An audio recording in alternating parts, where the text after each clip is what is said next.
Hi friends, welcome to simple vlog.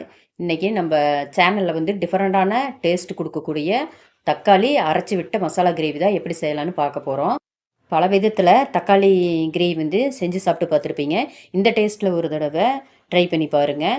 இது இட்லி தோசைக்கும் அல்டிமேட்டாக இருக்கும், சப்பாத்திக்கும் சூப்பராக இருக்கும். லஞ்சுக்கு கூட சாதத்தை போட்டு கிளறிட்டு குழந்தைங்களுக்கு வேலைக்கு போகிறவங்களுக்கு கொடுத்து பாருங்கள்.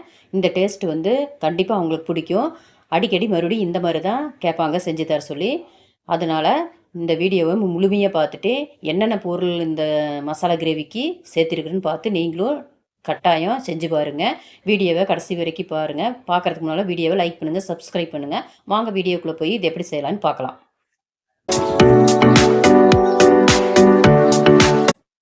அதுக்கு ஒரு கிரேவி அரைச்சி வச்சுக்கலாம். அதுக்காக ஒரு மிக்ஸி ஜாரை எடுத்துகிட்டு 3 தக்காளியை கட் பண்ணி சேர்த்திட்டு 10 பல் பூண்டு சேர்த்திக்கலாம். வரமிளகாய் தூள் 1 டேபிள் ஸ்பூன் சேர்த்திட்டு, கரம் மசாலா 1 டீஸ்பூன் சேர்த்திக்கலாம்.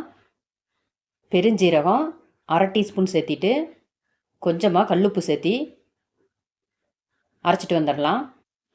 இப்போ தக்காளி மசாலா வந்து அரைச்சிட்டு வந்தாச்சு. நல்லா நைஸாக அரைச்சாச்சு. இப்போ இது ஓரமாக இருக்கட்டும். இப்போ ஒரு கடாயில் வந்து தேவையான அளவு கடலெண்ணெய் சேர்த்திக்கலாம். சேர்த்துட்டு கடுகு 1/2 டீஸ்பூன் சேர்த்திட்டு, உளுந்தம்பருப்பு ஒரு 1/2 டீஸ்பூன் சேர்த்திட்டு நல்லா பொரிஞ்சு விட்டு இதில் வரமிளகாய் வந்து 2 வரமிளகாய் கிள்ளி சேர்த்திக்கலாம்.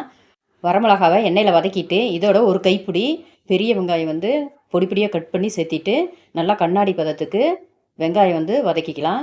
நல்லா வதக்கிட்டு இப்போது தக்காளி வந்து 3 தக்காளி வந்து கட் பண்ணி இதோட சேர்த்திக்கலாம். 3 தக்காளி அரைச்சிருக்கிறோம், 3 தக்காளி வந்து கட் பண்ணி சேர்த்திருக்கிறோம். இப்போ ஏற்கனவே கல்லுப்பு கொஞ்சம் சேர்த்தியாச்சு. மறுபடியும் இதோட கல்லுப்பு கொஞ்சம் சேர்த்திக்கலாம். தக்காளி அப்போ தான் நல்லா வதக்கும். இப்போ தக்காளி நல்லா மசிச்சு வந்துருச்சு. இதோட அரைச்ச தக்காளி விழுதை வந்து இதோட சேர்த்திக்கலாம்.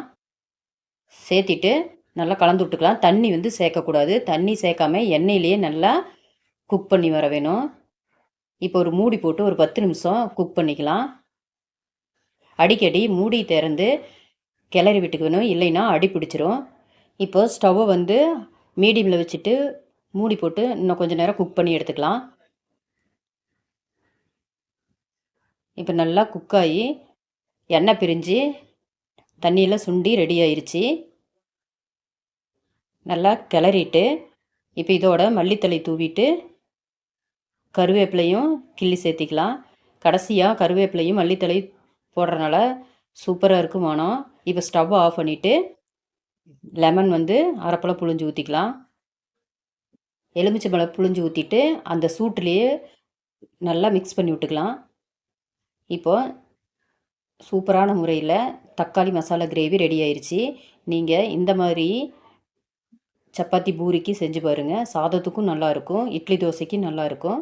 இப்படியோட எந்த அளவுக்கு தக்காளி எடுத்துருக்கிறீங்களோ அந்தளவுக்கு காரமும் மற்ற பொருளும் நீங்கள் வந்து இதில் கூட்டவோ குறைக்கவோ செஞ்சுக்கங்க. இது லஞ்சுக்கு கூட நீங்கள் சாதத்தை போட்டு நல்லா கிளறிட்டு டிஃபன் பாக்ஸுக்கு கொடுத்து விடலாம், வேலைக்கும் எடுத்து செல்லலாம். இது ரொம்பவே புது சுவையில் இருக்கும். கண்டிப்பாக வீடியோவை முழுமையாக பார்த்துட்டு இந்த மாதிரி ஒரு தடவை வீட்டில் ட்ரை பண்ணி பாருங்கள். ஓகே ஃப்ரெண்ட்ஸ், வீடியோவை கடைசி வரைக்கும் பார்த்துட்டு இந்த ரெசிபி செஞ்சு பார்த்துட்டு எப்படி இருந்ததுன்னு கமெண்ட் பண்ணுங்கள். கண்டிப்பாக சேனலை வந்து சப்ஸ்கிரைப் பண்ணிக்கோங்க, லைக் பண்ணுங்கள்.